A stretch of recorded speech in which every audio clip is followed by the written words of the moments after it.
Rubiana!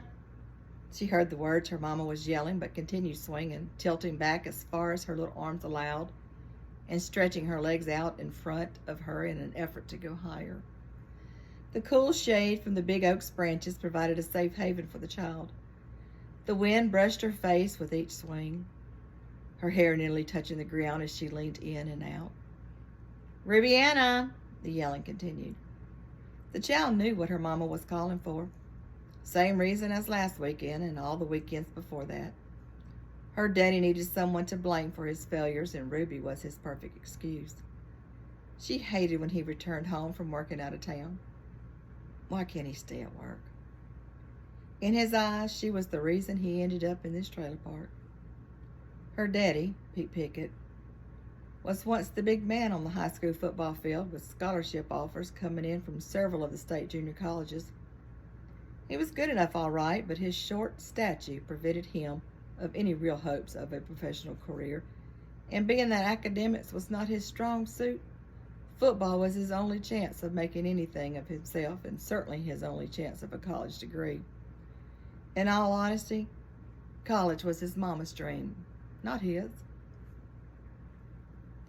He fully hadn't come to the realization that football would be ending soon as college was over.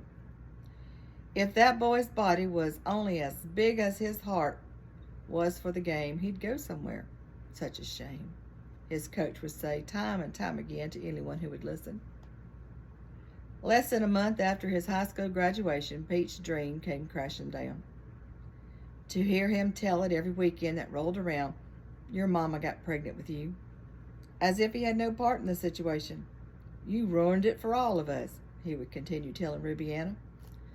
Perhaps more than her drunk of a father realized, she too wished she had never been born.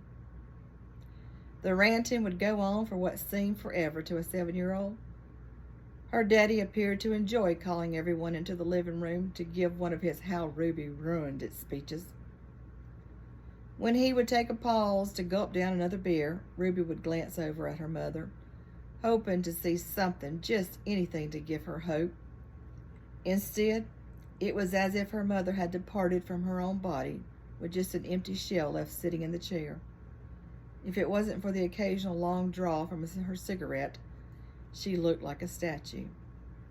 Kitty was oblivious to all the hurtful words her daddy was spewing towards her older sister. The littlest of the Pickett family, sitting at the other end of the couch, continued to play with her dolls. "We never wanted you." Ruby wished 1,000 times to change places with her sister. Didn't have enough money to get rid of the problem. The problem? She was the problem, but she never knew how that came to be. She heard it 1,000 times before, although not fully understanding some of the words he used, abortion being one of them. Sometimes, mercifully, the alcohol ended his constant blaming game, as he would drink the final magic number of cans and pass out. Why her mother never intervened, disputing his horrible words, she did not know. To the child, it only solidified her feelings of not ever being good enough. Eventually, her tears turned to anger, and his hateful words seemed to fall on deaf ears. "Ruby!" This time it was Kitty, her little sister, yelling as she came skipping around the back of the trailer. Her mama had sent the 4-year-old to look for her. "Daddy wants you," Kitty told her. Ruby kept swinging. She was determined to reach the clouds. She hated the trailer park. She hated the new school, her new teachers, her new everything. Even more so, she hated the hurricane that took her grandmother away last year. In the child's eyes, her granny was the only person on this earth that loved her. "You're going to get in trouble," pleaded the little sister. Ruby didn't care and continued swinging. She knew soon enough the evening would turn into night and he would be passed out. Then she would quietly ease back inside. Tomorrow would be the first day of summer vacation and he would be once again gone to work. Until then, she would just swing. When morning did come, it was just the beginning of another long, hot, boring day. The kind you wake up in the bed of sweat and you stay that way all day. Her mama refused to run the air conditioner when her daddy was gone. In all honesty, they could not afford such a power bill, not with most of the money going to his drinking. Something her father would never admit to, but the proof was visible in the refrigerator and the pantry if he would ever bother to take a look. The way the underside of her hair stayed wet, dripping warm drops of water down her backside, angered her the most. Quite frankly, it was one of the reasons she took the scissors out of the kitchen drawer that morning and cut her own hair. The other reason being her daddy had already threatened to do so when she backtalked him a couple of days earlier. Ruby was not about to give him the satisfaction of being in charge of her own hair. The spanking she got from her mama for doing so didn't faze her. Besides, there would be no need for her long, beautiful curls. Not here in this place. Every day she wished for the ocean breezes of her old house. She missed her granny's front porch where she once played without a care to her name.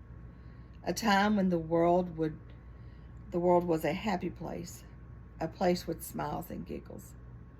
A time before the storm had washed the dolls and everything else for that matter out to sea, never to be seen again.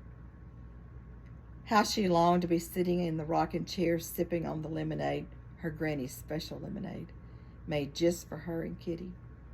At times she could almost smell the saltiness of the guff in the air. How could her mama bring them to such a horrible place they now called home? It's only temporary, her mother had promised.